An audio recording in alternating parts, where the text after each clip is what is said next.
Help me to reach 2,000 subscribers. The first letter arrived on a Tuesday morning. No return address, just my name written in looping cursive across cream stationery. I almost tossed it, thinking it was another wedding invitation from one of Mark's colleagues. But when I tore the envelope open, my hands went cold. Signed, your future wife. The words were neat, deliberate. The letter inside began with, Dear Emily, I know this must be strange for you. I promise I'm not crazy. I just thought it would be kinder if you had time to prepare. Mark and I will marry in July, after your divorce is finalized. You'll see that it's better this way. You were never meant to be his forever. I am. My heart slammed so hard against my ribs I thought it might split open. July. That was 5 months away. We weren't even talking about divorce. At least I wasn't. At first, I laughed. An unsteady, choking sound. A prank, I told myself. Someone's idea of dark humor. I even showed it to Mark that night while he poured himself a glass of bourbon. He read it silently, then smirked.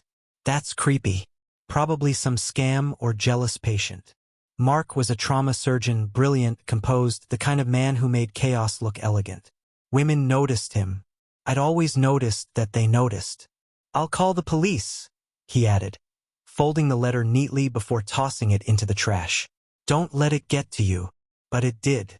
God, it did. The second letter came 10 days later. Same handwriting. Same perfume.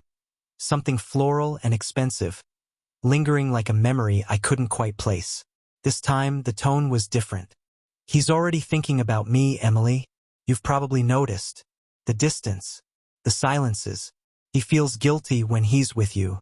But he tells me he's trying to find the right time. You'll forgive him for hesitating. He's kind, even when it hurts. I read it 3 times, each word slicing deeper. The phrasing felt too intimate to be random. He tells me, how could she know what he said unless... No, I wouldn't believe it. That night, Mark came home late again, smelling faintly of antiseptic and something softer. Something not from a hospital. I didn't ask. Couldn't. Instead, I set his dinner on the counter and watched him eat in silence, his phone lighting up every few minutes. He noticed my stare. You okay? Just tired. Yeah, me too, he muttered without looking up. When he went to shower, I checked his phone. It was locked. He'd changed the passcode. By the time the third letter came, I had started dreading the mail. This one was dated April 14th, though it was only February. The date made my stomach twist. It was my birthday. Happy birthday, Emily. He won't forget this year. He'll buy you something beautiful, a bracelet maybe, but his heart won't be in it. That night, while you fall asleep beside him, he'll be texting me. Don't hate him for it. Love fades differently for everyone. I felt dizzy, reading it under the dim kitchen light. How could she possibly know he'd given me a bracelet last year? Or that we'd fought that night about him missing dinner for an emergency consult? When Mark walked in, I hid the letter under the newspaper. You're pale, he said, setting his keys down. Everything all right? Just tired. I murmured again. My voice cracked. He reached out, brushing his thumb across my cheek. You're sure? And for a brief second, I almost told him. But then he smiled, gentle, tired, familiar. And I thought, if he's lying, I need to catch him myself. I started noticing patterns. Nights he stayed late. Calls he took in the other room. The way he smiled at his phone before tucking it away when I entered. I began saving the letters. The fourth one arrived in mid-March. He's been distant, hasn't he? That's how guilt shows up first. But don't worry, he still loves you in his own way. He just loves me differently, more freely. You'll see soon enough. I read it aloud that night, alone at the dining table. The silence that followed was unbearable. Was this woman delusional? A stalker? Or worse, real? On March 25th, I followed him. He told me he had a conference dinner at the Hilton. He even put on his navy suit, the one he wore when he wanted to look impressive. I waited 15 minutes after he left, then took my car and parked across from the hotel entrance. I saw him arrive.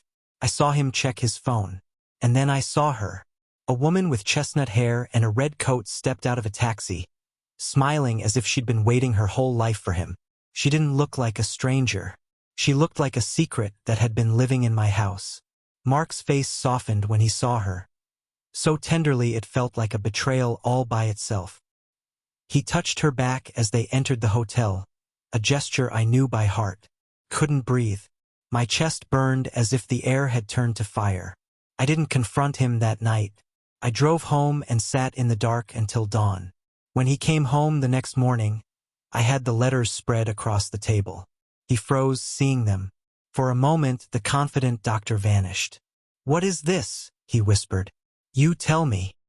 He swallowed hard, his eyes flicking over the handwriting, the perfume-stained paper. "She wasn't supposed to." "She?" I hissed. "So she's real." He sank into a chair, running his hands through his hair. "It's complicated, Emily. Complicated." I laughed, the sound breaking. "She's writing me letters from the future, Mark." He looked up sharply. "From the what?" "The future. Dated months ahead. You didn't even notice that, did you?" His face went pale. "She said she'd stop.